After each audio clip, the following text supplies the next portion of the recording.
دو بندوں کا واقعہ لکھا ہے، ایک نے زمین بیچی، ایک نے زمین خریدی۔ خریدنے والے نے ہل چلائے، اس کے اندر خزانہ نکل آیا۔ اب وہ دل میں سوچ رہا ہے کہ دیکھیں میں نے تو زمین خریدی ہے نا، خزانہ تو اس سے کتنا زیادہ قیمتی، یہ میرا حق نہیں ہے۔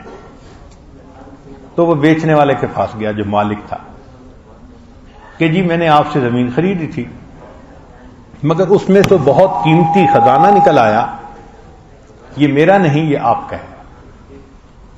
اس نے جواب دیا کہ جب میں نے زمین بیچ دی تو زمین میں سے جو فائدہ نکلے گا وہ آپ کا ہوگا، اب تو میرا حق اس پہ نہیں رہا، یہ آپ کا ہے۔ ایک کہے آپ کا ہے، دوسرا کہے آپ کا ہے، مسئلہ کیسے سلجھے؟ قاضی کے پاس چلیں۔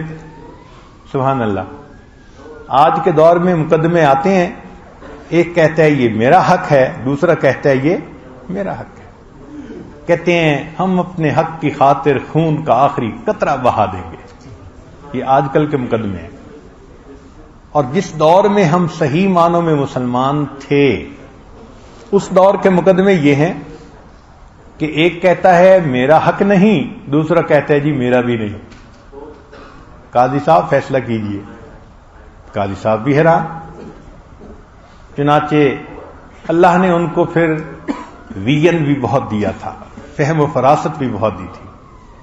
انہوں نے دیکھا کہ دونوں مخلص ہیں، انہوں نے دونوں سے حالات پوچھے، اولاد کے بارے میں پوچھا تو پتہ چلا کہ ایک کے ہاں بیٹا جوان تھا اور ایک کی بیٹی جوان تھی۔